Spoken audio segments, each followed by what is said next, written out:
Recently on my podcast, I had real estate mogul Ryan Serhant on, and him and I talked about a lot of crazy things. One being what's going on with the market, especially as it relates to luxury. We also talked about the metaverse, the future of working online, as well as what it takes to run one of the largest brokerages in New York. So that being said, I think you're gonna love this clip from the podcast and you're gonna learn a ton.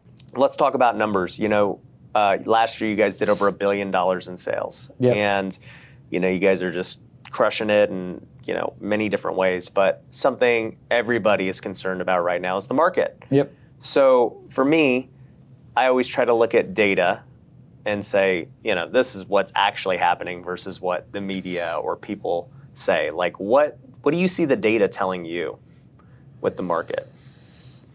I think that contracts are down significantly year over year from 2021. But contracts are up 36% year over year now to 2019, which means that, is there a cooling off from the insanity of 1 year? Yes. And there was going to be.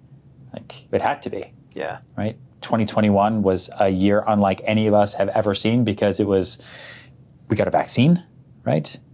We got a vaccine less than a year ago at this point, right? It's amazing how time flies, People had pent up demand and people were sitting on cash that they hadn't spent on real estate specifically since 2009 because the prior recession was caused by a housing crisis, right? The subprime mortgage collapse. I think that there's just a sell-off period. I think that more people have paid cap gains tax on asset appreciation in the first tax cycle of 2022 than in the history of capital gains tax. I think more people have cash in their savings accounts now than in the history of American savings accounts. Yeah. Right? I think that holistically, things are strong, but I think people are taking profits off the table. People are paying their taxes. And I think consumer confidence gets rocked anytime that guy starts selling or that guy starts selling. And oh my God, what am I going to do? Right? And then everything rides the cycle back up again. What goes up must come down. And what goes down oftentimes goes back up, albeit sometimes in a different way. I think when people talk to me about recessions, I don't know if the recession will affect housing. I think that the 2008 housing collapse was caused by over-speculation, like we were talking about before, where somebody would walk into an apartment building and say, I'll take this for myself and 2 for my friends.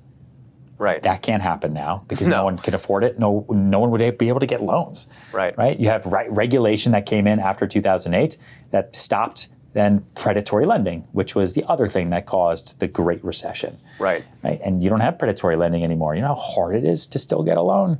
That's why all these cash deals are bidding everybody up, which is good because we need to get this cash out of the system. People are spending all this cash because they have it and it's sitting there ready to go. They should spend it, right? That's inflation. That would keep the economy going. Yeah, right?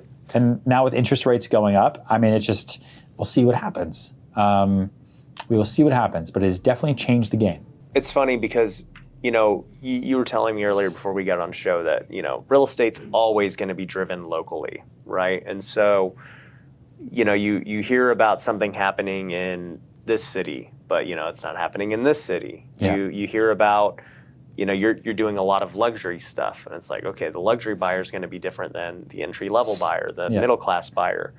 So I guess from your expertise, what are you seeing with the clients you're actually servicing right now? Inflation is still incredibly real. And if you keep your cash in the bank, you are growing trash, right? Cash is trash. And so what else do you do with your money? Right. At the end of the day, could a housing market blow up and go down? Yes. Will it hurt you? Only if you sell. Right.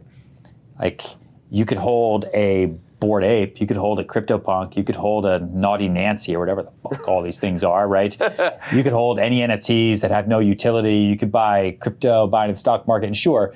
And you could immediately see cash values go down. But if you hold long enough, hopefully they'll go back up. Right. But a house, as you've seen, every housing bubble that bursts is followed by another housing bubble. It's impossible to time. but it always happens. It's since the beginning of caves. Like people just need houses. And until pollution destroys this planet, I think that'll probably be our final housing bubble, like where going outside kills us. We're just not there yet. And it's not going to be in my lifetime. There's just way too much land still. Like, have you been to Colorado? Dude, there's way more room for houses out there. Right. Yeah, I was telling people that with my whole talk on the metaverse, people are like, man, well, with the metaverse, it's pretty, like they can just create infinite amounts of metaverse. And I'm like, that's true. But did you know how much land is actually being used in the world? It's like 10% or something. Yeah. It's like, dude, there's land everywhere. Location. Yeah. Right. Access. I mean, a big part for me too is I'm not building this company. I'm not building Serhant as the greatest real estate firm in the history of the known universe for agents today. It is great for people today. Mm-hmm. But my future rock star is currently 16 years old. And they are right now on a screen. Yeah. Right? They're at school virtually, or they're doing their homework virtually, or they're meeting their friends in Fortnite, Minecraft, Roblox, or a series of other games, because that's where their community is. Right? Their community is now in a screen. So if I'm not building that same sense of community in the workforce for them, they're not going to come work for me when they're ready to come work in 2 years or 6 years, depending on how they want to play out their life. Right. Like, those kids aren't going to grow up and be like, you know what I want to do? Go to work just like my dad did and work in a cubicle. I want 3 walls and no ceiling. Yeah. Like, they're not going to want to go about it anymore because life is so much bigger than that. Mm-hmm. I don't know who's going to do the fucking cubicle work anymore. Like, I don't know who's going to actually do all this damn work that needs to be done. Everyone's an entrepreneur these days. Everyone's starting something. So someone's going to have to do it all.